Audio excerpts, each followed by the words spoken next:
আসসালামু আলাইকুম। আশা করি সকালে ভালো আছেন। তো এই সাসপেনশনটা দেখতে পাচ্ছেন, এটা হচ্ছিল হিরো হাঙ্ক বাইকের। তো এই সাসপেনশনটা আমার কাছে কুরিয়ার মাধ্যমে আসছে সিলেট হবিগঞ্জ থেকে। তো এক ভাই পাঠাইছে। তো এই সাসপেনশনটা দেখুন, এটা কিন্তু একটা স্প্রিং ভেঙে গেছে মাঝখান থেকে, আর একটা স্প্রিং ভালো আছে। তো আমরা সাসপেনশন গুলো স্প্রিং থেকে আলাদা করে নিয়েছি। এখন এটা খুলে নিব, নিয়ে দেখবো যে আসলে ভিতরে কি কি সমস্যা আছে। মূলত এই সাসপেনশনটা আমার কাছে পাঠাইছে রিপেয়ারিং এর জন্য। তো চলুন দেখা যাক। তো সাসপেনশনটা খুলে নিচ্ছি, দেখুন সিলিন্ডারটা আলাদা করে নিচ্ছি।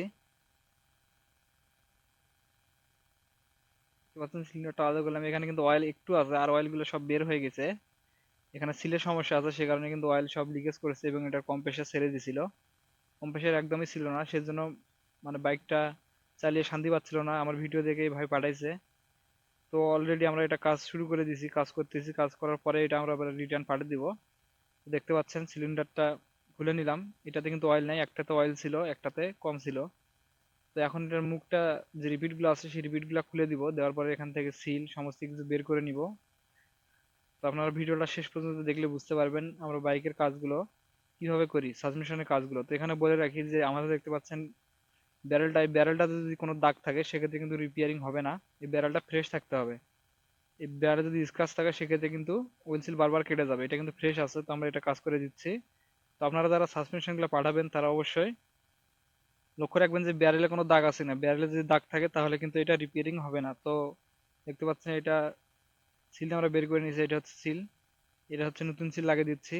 দুইটা নতুন সিল লাগিয়ে দিব অয়েল দিয়ে, কম্প্রেসার ধরাই দিয়ে। এটাতে আবার হাইড্রোলিকের যেরকম হাওয়া দেওয়া থাকে, হাওয়ার প্রেসার আমরা সব ঠিক একদম নতুনের মতো করে দিব। তো দেখুন কিভাবে সেটিং করানো হয়। আর আমার সাথে যারা যোগাযোগ করতে চাচ্ছেন তারা এই ভিডিও ডিসক্রিপশন বক্সে আমি ফোন নাম্বার দিয়ে রাখবো, এবং ফার্স্ট কমেন্টে ফোন নাম্বার দেওয়া থাকবে। আপনারা চাইলে ওখান থেকে ফোন করতে পারবেন সরাসরি, অথবা পেজে এসএমএস দিয়েন, তাহলে যোগাযোগ করতে পারবেন।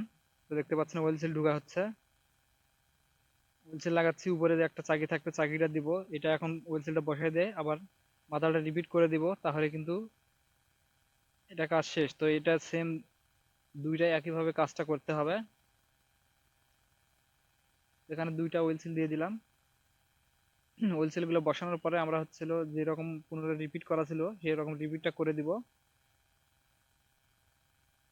পরে বলি, যেখানে যদি ব্যারেলটা ফ্রেশ থাকে, দেখতে পাচ্ছেন এই ব্যারেলটাতে কিন্তু কোনো স্পট নেই। যদি ব্যারেল ফ্রেশ থাকে সেক্ষেত্রে রিপেয়ারিং সম্ভব, আর যদি ব্যারেলে কোনো সমস্যা থাকে সেক্ষেত্রে রিপেয়ারিং ভালো হবে না। তো আপনাদের বাইকের যারা রিপেয়ারিং করাবেন তারা অবশ্যই খেয়াল রাখবেন যে ব্যারেলে কোনো সমস্যা আছে কিনা। ব্যারেলে যেন ফ্রেশ থাকে, সামনের সাসপেনশনের মতোই যেন ফ্রেশ থাকে। সামনের সাসপেনশন যেরকম স্ক্র্যাচ পড়ে গেলে আর হয় না, ঠিক এটাও সেম। যদি স্ক্র্যাচ পড়ে যায় সেক্ষেত্রে আর এটা কখনোই রিপেয়ারিং হবে না। তো দেখতে পাচ্ছেন ওয়েল সিল এবং বুশ ঢুকানো হচ্ছে এখন। উপরের সাইডটা যেরকম রিপিট করানো ছিল এরকম ঠিক আমরা রিপিট করে দিচ্ছি। রিপিটটা কিন্তু লেদ মেশিনে করতে হবে, অন্যভাবেও করা যায়। আমি লেদ মেশিনেই করি বেশিরভাগ। লেদ মেশিনে ভালো একটা কমফোর্ট পাওয়া যায় অন্যটার থেকে, ভাইসের থেকে। তো রিপিট করে দিচ্ছি। রিপিট করানো হয়ে গেলে এখানে আমরা হচ্ছিল অয়েল দিয়ে দিব। অয়েল যে কিভাবে দিতে হবে দেখবেন, হাং বাইকে অয়েল দেওয়ার সিস্টেম কিন্তু আলাদা, আর আপনার পালসার এবং ডিসকভার বাইকে আরেক সিস্টেম, এবং অন্যান্য সাসপেনশন গুলোতে আরেক সিস্টেম, কিন্তু হাংকে আলাদা। হাংকের বুশটা হচ্ছে খোলা যায় না, আর অন্যান্য সাসপেনশনের বুশ ওয়েল সিল একসঙ্গে বের হয়ে আসে। তো একটা কিন্তু রিপিট করানো হয়েছে, এখন এটা করে দিব। দেখতে পাচ্ছেন এই বোতলটাতে হচ্ছে আমি এয়ার দিয়ে দিলাম, অয়েল দিচ্ছি। দেওয়ার পরে এখানে ইঞ্জেকশনের যে সিরিজ আছে, সিরিজ লাগানোর পরে উপর দিকে টান দিতে হবে, তাহলে অয়েলটা উপরের দিকে উঠে যাবে। দেখতে পাচ্ছেন অয়েলটা কিন্তু কম দিচ্ছে, আমি বারবার অয়েলটা দিয়ে মেকআপ করে দিচ্ছি। আর এখানে ইঞ্জেকশনের সিরিজ গুলো লাগানো আছে, উপর দিকে হাওয়ার প্রেশার দিতে হবে, তাহলে অয়েলটা উপরের দিকে উঠে যাবে। এবং যে সিলিন্ডারে অয়েল যেভাবে দিতে হবে ওটা আমি দেখাবো, ভিডিওর মাধ্যমে দেখতে পাবেন। দেখতে পাচ্ছেন সিলিন্ডারে কিন্তু উল্টা দিক থেকে অয়েল দিতে হবে, কারণ এটা উপর দিক থেকে অয়েল ঢুকানোর কোনো সিস্টেম নাই। দেখুন অয়েল দিয়ে কিন্তু কম্প্রেসার একদমই ধরে গেছে, একদম টাইট হয়ে গেছে।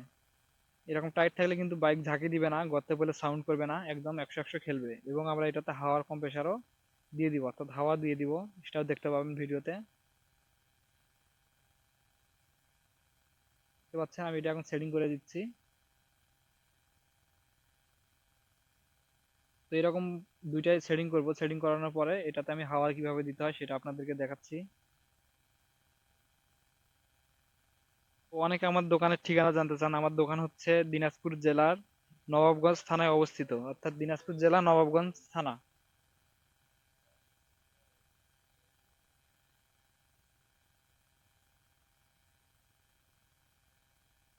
দেখুন এটাতে কিন্তু কম্প্রেসার একদম 100 ধরে গেছে।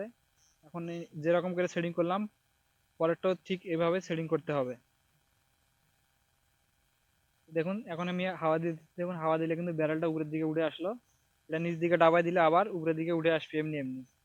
নতুনের ঠিক এভাবেই কম্প্রেসারের মাধ্যমে হাওয়া দেওয়া থাকে। এই সাসপেনশনটা কিন্তু এখন একদম নতুন যেরকম ছিল ঠিক নতুনের মতোই পারফরমেন্স দেবে। আর যে ভাই আমার ভিডিও দেখে সাসপেনশন পাঠাইছেন সে যদি ভিডিওটা দেখে থাকেন তো অবশ্যই ফিডব্যাকটা কমেন্টে জানাই দিবেন যে সাসপেনশনটা আপনার কিরকম কাজ করতেছে। তো আপনি যদি ভিডিওটা দেখেন অবশ্যই জানাবেন, সেক্ষেত্রে অন্যান্য ভাইদের উপকার হবে। যে সাসপেনশন অনেকে বলে যে রিপেয়ারিং হয় না, রিপেয়ারিং করা যায় না। আসলে এটা না, রিপেয়ারিং করা যায় যদি ব্যারেলটা ঠিক থাকে, সেক্ষেত্রে রিপেয়ারিং সম্ভব। দেখতে পাচ্ছেন এটা কিন্তু এখন কম্প্রেসার ধরে গেছে। এই সাসপেনশনে আর কোনো সমস্যাই হবে না। এখন হচ্ছিল আমরা এটা স্প্রিং গুলো সমস্ত কিছু সেটিং করে দিব, মানে যেরকম ছিল সেরকম সেটিং করে দিব। আর হচ্ছিল এটা স্প্রিং একটা ভাঙা ছিল, স্প্রিংটা আমরা পরিবর্তন করে দিব, তাহলে কিন্তু কাজ শেষ। ভিডিওটা কেমন লাগলো অবশ্যই জানাবেন। আর আমার সাথে যোগাযোগ করার মাধ্যম ফার্স্ট কমেন্টে আমি নাম্বার দিয়ে রাখবো এবং পেজে এসএমএস দিবেন, অথবা ডিসক্রিপশন বক্সে আপনারা ফোন নাম্বার পেয়ে যাবেন, সেখান থেকে যোগাযোগ করতে পারবেন। তো ভালো থাকবেন সবাই। এখন আমি সাসপেনশনটা সেটিং করে দিচ্ছি। এই ছিল সাসপেনশনের ভিডিও। তো এভাবে সব বাইকের সাসপেনশনের আমরা কাজ করে থাকি। যেগুলো ব্যারেল ভালো আছে সেগুলো কাজ হবে ইনশাল্লাহ 100%।